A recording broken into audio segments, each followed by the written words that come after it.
Vape, rokok elektrik, pot, wah apapun sebutannya, alat ini kayaknya udah ada di mana-mana ya. Kelihatannya modern, bersih, katanya si alternatif yang lebih baik dari rokok biasa. Makanya popularitasnya langsung meroket, apalagi di kalangan anak muda. Tapi, di balik uap wangi yang kelihatannya keren itu, sebenarnya ada kenyataan lain yang jauh lebih gelap dan jujur aja cukup mengumatirkan. Nah, ini dia pertanyaan utamanya. Kita sering banget dengar klaim kalau vape itu 95% lebih aman. Tapi bener nggak sih klaim itu? Yuk kita singkirin dulu semua iklan dan hype-nya, kita bongkar sama-sama berdasarkan data medis apa sih yang sebenarnya masuk ke tubuh kita setiap kali kita mengisap vape. Untuk ngerti kenapa vape modern ini bisa bikin kecanduan banget, kita harus mulai dari intinya, yaitu cairannya, atau yang biasa disebut e-liquid. Karena disinilah sebuah inovasi kimia mengubah total permainannya, menciptakan mesin pengantar nikotin yang super efisien dan susah banget buat dilepaskan. Oke, coba perhatikan perbedaannya. Di kiri, ada nikotin freebase. Ini bentuk nikotin murni yang dipakai di vape generasi awal. Rasanya keras banget di tenggorokan, bikin batuk, apalagi kalau dosisnya tinggi. Nah, di kanan, ini dia game changernya. Garam nikotin atau nicotine salts, sebuah rekayasa kimia yang bikin semuanya jadi beda. Jadi, gimana cara kerjanya? Simpelnya, mereka menambahkan asam, kayak asam benzoat buat nurunin pH nikotin. Hasilnya, uapnya jadi halus banget, nggak nyegrak sama sekali, bahkan di konsentrasi yang luar biasa tinggi. Ini semacam cheat code yang ngebolehin pengguna menghirup nikotin dalam jumlah masif tanpa rasa nggak nyaman. Dan yang paling penting, penyerapannya ke darah itu instan, secepat rokok biasa, yang otomatis bikin potensi kecanduannya meroket.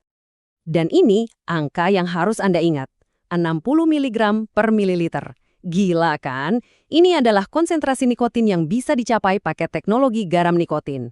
Buat perbandingan, satu batang rokok biasa itu cuma nganterin sekitar 1-2 mg nikotin yang diserap tubuh. Jadi ini bukan lagi dosis tinggi, ini adalah dosis nikotin ekstrim yang emang dirancang untuk satu tujuan, bikin kecanduan secepat mungkin. Oke, salah satu mitos paling bahaya soal vape adalah anggapan kalau uapnya itu cuma uap air biasa yang wami. Salah besar. Mari kita lihat apa yang sebenarnya terjadi waktu cairan itu dipanaskan.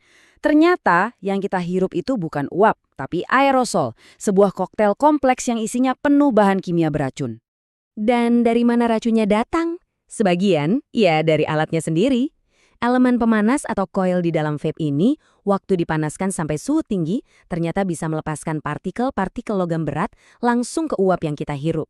Jadi, ironis banget, alat yang harusnya bersih malah jadi sumber kontaminasi beracun. Jadi isi koktail kimianya apa aja? Daftarnya ini benar-benar bikin merinding. Ada logam berat seperti nikel dan timbal. Ada aldehida pemicu kanker kayak formaldehida. Ada gas-gas kimia berbahaya atau VOC. Belum lagi zat perasa seperti diasetil, yang jadi penyebab penyakit paru-paru langka bernama popcorn lung. Dan yang paling fatal, kadang ada zat aditif ilegal kayak vitamin E asetat, penyebab utama wabah cedera paru akut mematikan yang dikenal sebagai EVARI. Oke, kita udah tahu apa yang kita hirup. Pertanyaan berikutnya, terus apa dampaknya ke tubuh kita? Ternyata kerusakannya itu bukan cuma di satu organ, tapi ini adalah sebuah serangan sistemik yang dimulai dari paru-paru, tapi kemudian menyebar ke seluruh tubuh. Gambar ini berbicara lebih keras dari kata-kata. Di kiri kita lihat jaringan paru-paru yang sehat, bersih, warnanya pink. Di kanan, ini adalah jaringan yang terpapar vape. Lihat deh, penebalan dindingnya, strukturnya rusak, dan ada banyak sel-sel radang yang numpuk. Ini bukti visual dari pertempuran dan kerusakan yang terjadi di level seluler. Nah, kerusakan tadi akhirnya muncul jadi berbagai penyakit serius. Bahkan buat pengguna biasa, iritasi dan radang kronis itu udah biasa. Ada juga kondisi mengerikan kayak popcorn lung, di mana saluran udara terkecil di paru-paru itu rusak permanen dan menyempit. Dan yang paling ekstrim, cedera paru akut kayak EVALI, yang bisa berakibat fatal hanya dalam hitungan bulan. Dan masalahnya nggak berhenti di paru-paru. Partikel-partikel super kecil dari uap vape itu bisa lolos masuk ke aliran darah dan menyebar ke seluruh tubuh. Dan target utama berikutnya, sistem kardiovaskuler alias jantung dan pembuluh darah Anda. Dampaknya pun bisa terjadi sangat cepat. Sebuah penelitian besar menemukan fakta mengejutkan. Penggunaan rokok elektrik itu ternyata berhubungan dengan peningkatan risiko gagal jantung sebesar 19%. Ini bukan angka kecil loh, ini adalah peningkatan risiko yang signifikan untuk sebuah kondisi di mana jantung udah nggak kuat lagi memompa darah ke seluruh tubuh.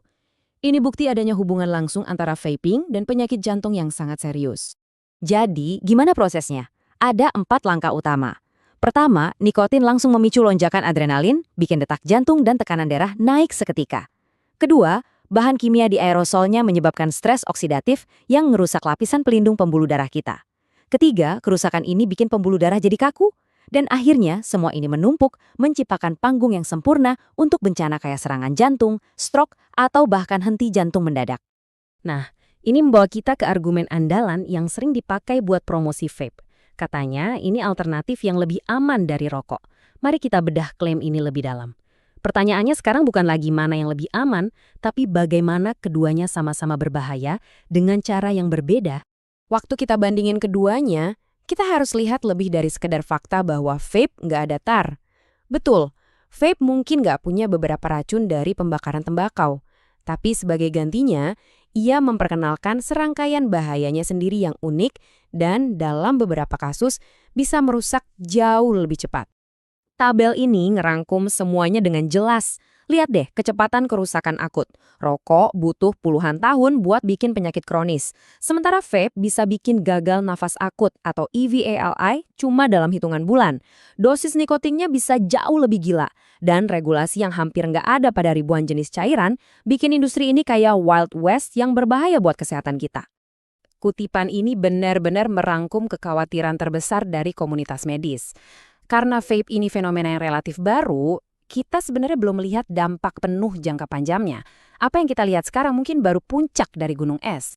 Dan bahaya vape ini nggak berhenti di penggunanya saja. Uap yang dihembuskan yang sering dianggap gak berbahaya dan cuma wangi-wangian, ternyata membawa resiko serius bagi siapapun yang ada di sekitarnya. Ini yang kita kenal sebagai paparan pasif atau second hand vapor. Seberapa signifikan risikonya? Coba bayangkan ini. Di dalam ruangan tertutup, kadar partikel ultrahalus PM2,5, jenis polusi udara paling bahaya yang bisa masuk jauh ke dalam paru-paru, dapat meningkat hingga 160 kali lipat di dekat orang yang lagi nge-vape. Ini sama saja mengubah udara bersih di dalam ruangan jadi zona polusi berbahaya. Uap bekas ini isinya ya koktail kimia yang sama. Ini sangat berbahaya, terutama buat anak-anak. Tapi selain itu ada juga bahaya third hand vapor. Nah, ini yang sering dilupain.